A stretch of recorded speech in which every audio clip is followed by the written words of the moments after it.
मैं श्री जगलाल जगत बहादुर intermediate college में आप लोग का स्वागत है। आज आपका साइंस बायोलॉजी का तीसरा दिन है। बेटा आज आप लोग अगले वीडियो के अगले भाग को आज देखेंगे।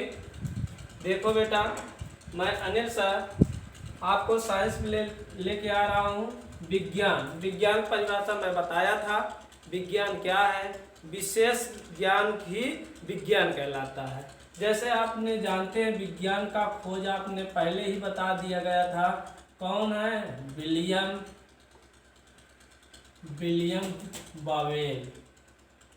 विलियम बावेल नामक एक वैज्ञानिक थे। 1883 ईस्वी में इनका अध्ययन सबसे पहले, और विलियम बावेल को बघेल भी कहा जाता है। ठीक है बेटा, इस तरीके से इनका इतिहास आगे पढ़ते चले जाएंगे। इसको अगले वीडियो में मैं बताया भी हूँ कि इसका बहुत बड़ा इतिहास है। बिना विज्ञान का आप लोग कुछ नहीं सीख सकते हैं। जो भी आपको दुनिया में दिखाई दे रहा है वो विज्ञान का ही देन है। जो भी कार्य करने की आगे प्रगति बता रहा है वो विज्ञान का देन है। सारा चीज आज विज्ञान का ही देन है। जो हमारा जो भारत है या कह सकते पूरा संसार आगे की ओर विकसित होता चला जा रहा है।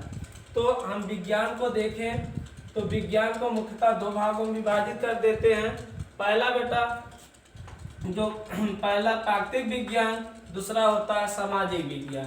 बेटा प्राकृतिक विज्ञान के अंतर्गत जो भी वस्तु आपको दिखाई देता है उनके विशेष गुणों को अध्ययन करके हम ज्ञान अर्जित करके जो सीखते हैं वो प्राकृतिक विज्ञान के अंतर्गत आता है। और प्राकृतिक विज्ञान के अंतर्गत मुख्यतः मैं 3 विज्ञान को डिवाइड किया हूँ।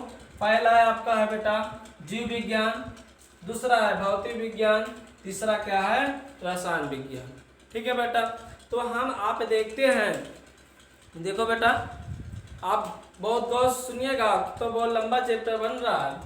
ठीक है, अब देखो हम जीव विज्ञान में आपको बताया गया था जीव विज्ञान जीवों को अध्ययन करते हैं। जीव विज्ञान में जीवों को अध्ययन करते हैं और इनका खोज अरास्तु नामक वैज्ञानिक ने किया है।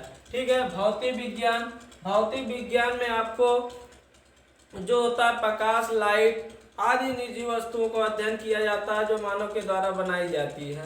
ठीक है, यहाँ पर और इनमें जो अरस्तु है भौतिक विज्ञान में न्यूटन नामक वैज्ञानिक भौतिक विज्ञान का अध्ययन करके आपको बताया। ठीक है, रसायन विज्ञान में आप जानते हैं गुण जो होता है रसायन केमिकलों का मेल होता है। केमिकल रसायनों को मेल से एक नए पदार्थ का निर्माण कर लेता है, वो रसायन विज्ञान के अंतर्गत आता है। और रसायन विज्ञान का अध्ययन करने वाले वैज्ञानिक लेवेसिये हैं। कौन है बेटा? लेवेसिये हैं। ठीक है, तो हम ऐसे आगे पढ़ते चले आएंगे। तो हम देखा जाए तो सामाजिक, अब दूसरा विज्ञान में हम देखेंगे सामाजिक विज्ञान, जो समाज के अंतर्गत अध्ययन किया जाता है। जो इस दुनिया में या संसार में बैठ कर हम सामाजिक तौर से उठना, बैठना, खाना, एक दूसरे के साथ रहना आदि जो भी चीजें होती हैं वो सामाजिक विज्ञान के अंतर्गत आते हैं। और सामाजिक में आपको इतिहास बताता है। इतिहास क्या बताता है? हमारे पूर्वज कैसे रहते थे, कैसे भोजन करते थे, अग्नि का खोज क्या हुआ, कैसे हुआ, सारा चीज आप इतिहास में यानी पूर्वज हमें पुरानी बातों को याद दिलाने का कार्य करता है इतिहास। ठीक है, इतिहास हमको पुरानी बात बताती है। और भूगोल आपने जानते हैं भूगोल जो होता है भूगोल यानी भू माने भूमि पर पाए जाने वाले जो भी वस्तु होते हैं उनके बारे में अध्ययन करना, उनकी जानकारी देना और उनके अनेक प्रकार होते हैं उनके बारे में जानकारी देना, वो भूगोल का काम होता है। वो भूगोल विज्ञान आपको बताता है। अगला है आपको समाजशास्त्र होता है। समाजशास्त्र में समाज से तात्पर्य होता है। इसमें सामाजिक बातों का अध्ययन करना होता है। जो भी हम आप जानते हैं कि समाज में सबका अलग अलग समाज होता है। मानव समाज अलग होता है, जंतु समाज अलग होता है, पक्षी समाज अलग होता है, चींटी समाज अलग होता है, जानवर समाज अलग होता है, पौधा समाज अलग होता है। सबका एक अलग समाज होता है और सबका रहन रहन और उनका रूपरेखा अलग होता है। उस तरीके से हम समाजशास्त्र में अध्ययन करते हैं। उसके बाद शिक्षा शास्त्र, शिक्षा, यहाँ पर हम आपको जो समाज के अंदर रहकर अपने शिक्षा को आकर्षित करते हैं और जानकारी लेते हैं और शिक्षा शास्त्र के अंतर्गत आता है। ऐसे विज्ञान को हम सामाजिक विज्ञान कहा जाता है। सामाजिक विज्ञान में इतना ही नहीं, बहुत और विज्ञान है जो आप इसके अंतर्गत पढ़ेंगे, जैसे मनोवैज्ञानिक विज्ञान और सारे विज्ञान जो भी आते हैं उसके अंतर्गत आप पढ़ेंगे। अब बेटा आते हैं हम आपको नीचे भाग में, तो जीव विज्ञान। अब जीव विज्ञान का जो होता है, आपको जीव विज्ञान को मुख्यतः कितने भागों में डिवाइड कर दिया गया बेटा? 2, जंतु विज्ञान और वनस्पति विज्ञान। अब देखा जंतु विज्ञान। जंतु विज्ञान जिस विज्ञान में जीव जंतुओं का विशेष अध्ययन किया जाता है उसे हम जंतु विज्ञान कहते हैं। एक दार्शनिक वैज्ञानिक अरस्तु नामक वैज्ञानिक इसको अध्ययन करे और बताए, ठीक है। उसी तरीके जंतु विज्ञान को वर्गीकरण करके कार्ल लिनियस नामक वैज्ञानिक, कौन? कार्ल लिनियस नामक वैज्ञानिक जंतु विज्ञान को वर्गीकरण करके जंतु जगत में डिवाइड कर दिया। और जंतु जगत में डिवाइड करने के बाद वो आपके प्रमुख भागों में भी बांटा। पहले जंतु जगत को मुख्यतः 2 भागों में बांटा गया है, पहले प्रोटोजोआ, फिर उसके बाद मेटाजोआ, ठीक है बेटा। अब देखा जाए प्रोटोजोआ जो होता है, प्रोटो माने प्रोटो, पूर्ण काल, पहले की काल, पुरानी बातों को याद दिलाता है। प्रोटो काल में सबसे पहले सूक्ष्म जीव अमीबा, यूग्लिना, पैरामीशियम आदि ये जल में पाए जाने, पोखर में पाए जाने वाले जीव होते हैं।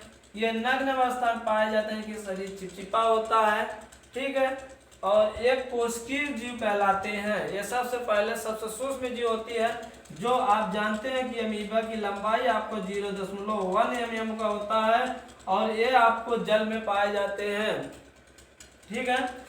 ये सब यूग्लिना, पैरामीशियम सब आपके होते हैं, इसमें रोम पाए जाते हैं और ये आपका पानी के साथ रह के दूसरों मानव में जीव में पानी के माध्यम से प्रवेश कर जाता है, ठीक है। अब यहाँ पर प्रोटोजोआ के बाद मेटाजोआ आता है। मेटाजोआ में जो भी प्राणी पाया जाएगा उस जीव में बहुकोशिकीय होगा। जो मेटाजोआ में पाया जाएगा जो भी प्राणी, वो उसको कहा जाता है बहुकोशिकीय जीव।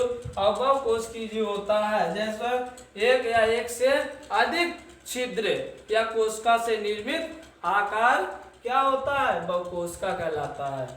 जैसे मेटाजोआ को आपको 2 भागों में बांटा गया है। पहले बेटा नॉन कार्डेटा और कार्डेटा। आप जानते हैं, सभी बच्चे जानते हैं, बायोलॉजी आप पढ़ते हैं, आपको मालूम है कि बेटा नॉन कार्डेटा का मतलब होता है इसमें सिर, ठीक है बेटा, सिर मस्तिष्क पूर्ण विकसित नहीं होता है, ठीक है। और इसके साथ साथ रीढ़ की हड्डी यानी तंत्रिका तंत्र आपका विकसित नहीं होता है। और जिस जीव में यह सब विकसित नहीं होता और ना कार्डेटा के अंतर्गत आते हैं। कार्डेटा जंतु वह जंतु है जिसमें आपको सिर, तंत्रिका तंत्र और मेरुदंड, पृष्ठ ताल आदि पाए जाते हैं, वो आप कार्डेटा के अंतर्गत आता है। कार्डेटा के में पाए जाने वाले जंतु का आकार सुविकसित होता है, ठीक है। अब देखा जाए कार्डेटा संघ को 2 भागों में बांट दिया गया है, एक क्रेनिया संघ और क्रेनिया संघ, ठीक है। मस्तिष्क को 2 भागों में यहाँ पर देखा जाए कार्डेटा को 2 भागों में बांटा गया है, एक क्रेनिया और क्रेनिया। एक क्रेनिया जो जीव होते हैं, जितने जंतु क्रेनिया का संघ में पाए जाते हैं, उनके सिर अविकसित होते हैं, सिर विकसित नहीं होता है। हाँ, सिर विकसित नहीं होता है, यानी इनका जो मस्तिष्क होता है नहीं पाया जाता है, चपटा होता है। जैसे देखा जाए आपके सर्प, केचुआ, ठीक है, ये सब के आपको देखेंगे, ऐसा गोल मस्तिष्क नहीं होता है। मगर बेटा आप इसके आगे आपका डेटा के केनिया में पढ़ेंगे, इसमें मस्तिष्क विकसित होता है और इनका शरीर 3 खंडों में विभाजित रहता है। जैसे आपने जानते हैं क्रेनिया संघ में, आप क्रेनिया संघ में मस्तिष्क के अग्र मस्तिष्क यहाँ पर, उसके बाद गर्दन, फिर पीछ भाग पाया जाता है, एक क्रेनिया संघ के अंतर्गत आता है। ठीक है बेटा, अब हम चलते हैं, अब जो भी विकसित होता है उसी को हम पढ़ते चले आ रहे हैं। आपका डेटा के क्रेनिया संघ के में नेप्टोमेटा पाया जाता है। नेप्टोमेटा का मतलब होता है बेटा, इसमें जो भी जीव पाए जाते हैं उनके शरीर जो होता है 3 खंडों में विभाजित। ठीक है बेटा, तो आप नेप्टोमेटा में आप आएंगे तो इसमें जो होता है इनके शरीर विकसित हो जाता है। इनमें इनके जो शरीर होते हैं वो 3 खंड में विभक्त हो जाते हैं, सिर, गर्दन और पूंछ 3 भागों में विभक्त हो जाते हैं। इससे स्पष्ट हो जाता है कि इनका शरीर 3 खंडों में विभाजित है। अब चलते हैं नेप्टोमेटा में पिसीर और टेरापोडा। ये नेप्टोमेटा कितने भागों में है? 2 भागों में। कौन कौन? पिसीर माने पक्षी वर्ग। पक्षी वर्ग उभयचरी वर्ग के जितने प्राणी पाए जाते हैं पिसीर वर्ग होते हैं। और टेरापोडा मीन्स होता है इनका शरीर जो शरीर होता है, शरीर से अंडा देने और बच्चा देने का, अंडा देने और बच्चा देने के प्रमुख अंग पाए जाते हैं, उनके द्वारा ये अंडे बच्चे देने का कार्य करते हैं। जैसे आपने जानते हैं मेटाथीरिया, यूरेथीरिया और एक थीरिया और होता है, उनके द्वारा ये जनन की क्रिया करते हैं।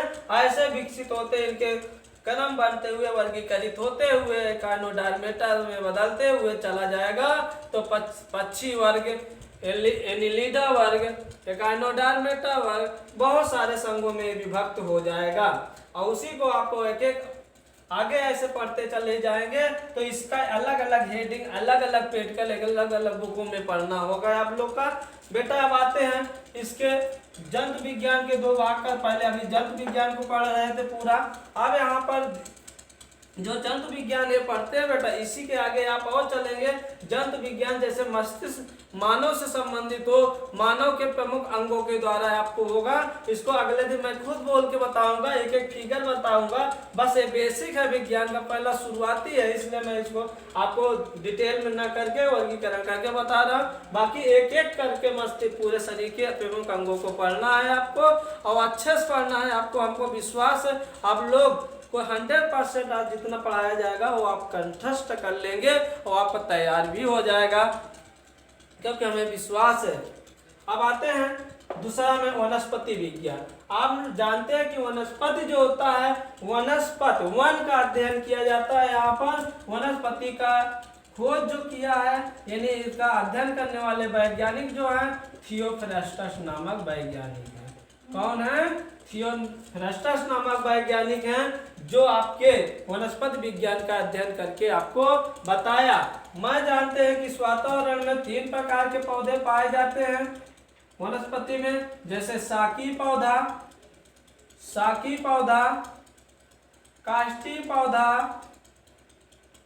काष्ठी पौधा और पर्वतीय पौधा।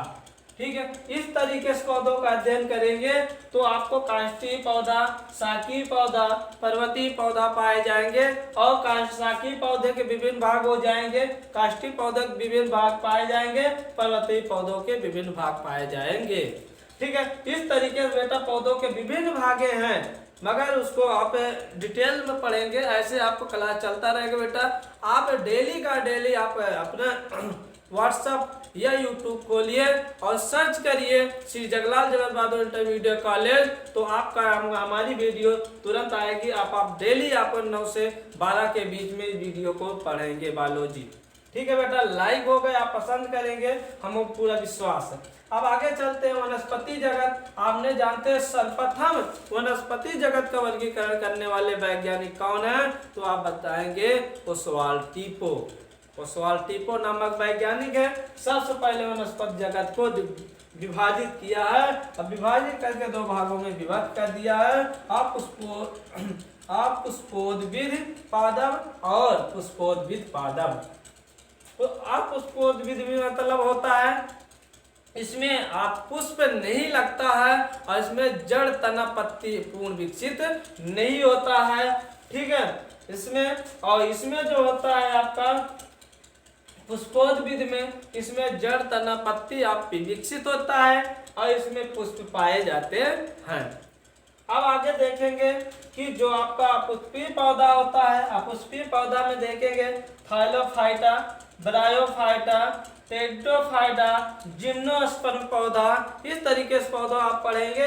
थाइलोफाइटा में जानते हैं पत्ती पूर्ण विकसित नहीं होती, हरे रंग के होते हैं। ब्रायोफाइटा इससे कुछ विकसित होता है और टेट्रोफाइटा पूर्ण जड़ तना पत्ती पूर्ण विकसित हो जाता है इसमें। ठीक है, इस तरीके से थाइलोफाइटा को हम डिवाइड करते हैं तो शैवाल, कवक, जीवाणु बढ़ जाता है। शैवाल आपका देखते हैं हरे रंग के होते हैं, एक जल के या जहाँ पक्के फर्श होते हैं या बरसात में देखेंगे द्वार पर आपको दिखाई देते हैं। कवक फंजाई आपके दांत के द्वारा, जैसे आप गीला कपड़ा पहनते हैं या आप देखें पावरोटी बनाते हैं, डबल रोटी बनाते हैं, आप मैदा को सान देते हैं, कुछ दिनों तक छोड़ दिया जाता है तो उसमें कवक उत्पन्न हो जाता है। या आप खोआ है, खोआ आप रख दीजिए उसमें देखो फफूंद निकल आता है तो फंजाई कहा जाता है, वही फंजाई आपका कवक होता है। जीवाणु आपका लैक्टोबैसिलस, माइकोकाई जीवाणु मुख्यतः दो होते हैं। आपको उस जीवाणु को विभाजित करेंगे बहुत जीवाणु हो जाएगा, जैसे दूध में पाए जाने वाले जीवाणु, सिरका में पाए जाने वाले जीवाणु, ऊख गन्ना में पाए जाने वाले जीवाणु, सेब संतरा में पाए जाने वाले जीवाणु, अनेक प्रकार के जो भी जीवाणु होते हैं इनके अंतर्गत पढ़ेंगे। क्योंकि जीवाणु को मुख्यतः दो भाग होते हैं, फिर इनका वर्गीकरण करते हुए आगे पढ़ते चले जाएंगे। आपको इतना नहीं, आपको 5 दिन तक का वर्गीकरण पढ़ेंगे तब भी आपको नहीं हो पाएगा। ठीक है बेटा, तो आप इसको पढ़ते रहें। फिर आप आते हैं पुष्पोद्भिद में। आप पुष्पोद्भिद में आप देखेंगे पुष्पोद्भिद में जिसमें पुष्प लगता हो, जिस पौधों में पुष्प लगता है वो पुष्पोद्भिद होता है। जब पुष्प लगता है तो फल भी लगता होगा। क्योंकि पुष्पोद्भिद में 2 प्रकार के होते हैं, नग्नबीजी पादप और आवृतबीजी पौधा। नग्नबीजी पौधा वह पौधा होता है जिसका शरीर आपका खुला होता है, जिसमें पुष्प बहुत कम लगता है और इसमें फल नहीं लग पाता है। आवृतबीजी पौधा जो हम आधुनिक समय में अपने यहाँ अध्ययन कर रहे हैं वो सारे के सारे यानी अधिकतर पौधे जितने हैं पूरा 90% कह सकते हैं आवृतबीजी पौधों को अध्ययन करते हैं और उन्हीं के बारे में आपको अध्ययन करना है, उसके बारे में सीखना है, उसके बारे में जानकारी लेना है। आप देखते हैं आवृतबीजी पौधा को मुख्यतः 2 भागों में विभाजित कर देते हैं, एक बीजपत्री और द्विबीजपत्री में।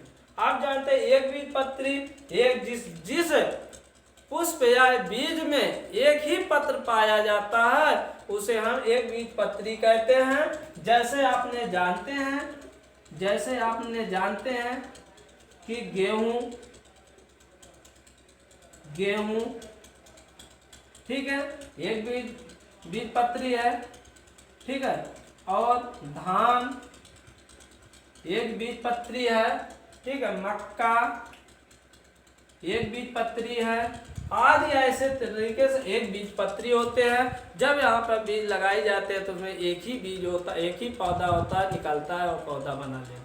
मगर जो द्विबीजपत्री द्विदलीय, इसमें जो होता है द्विबीजपत्री, जिस पौधों के बीज 2 दलीय होते हैं वो द्विबीजपत्री कहलाते हैं। जैसे आपने जानते हैं द्विदलीय जिसमें 2 दल पाया जाता है, जैसे आपने जानते हैं मटर, चना, अरहर, ठीक है, मूंग, उड़द आदि वस्तुएं जो भी पाई जाती हैं वो 2 बीजपत्री में आते हैं। इस तरीके से बेटा आप बायोलॉजी में आप डिटेल आप जानकारी डेली कल से आप पाएंगे। उसके अगले भाग से आपको ये वीडियो अच्छा लगा है तो लाइक, सब्सक्राइब और इसके साथ साथ बेल बटन दबाएं। धन्यवाद। मैं अनिल सर, ओके, धन्यवाद।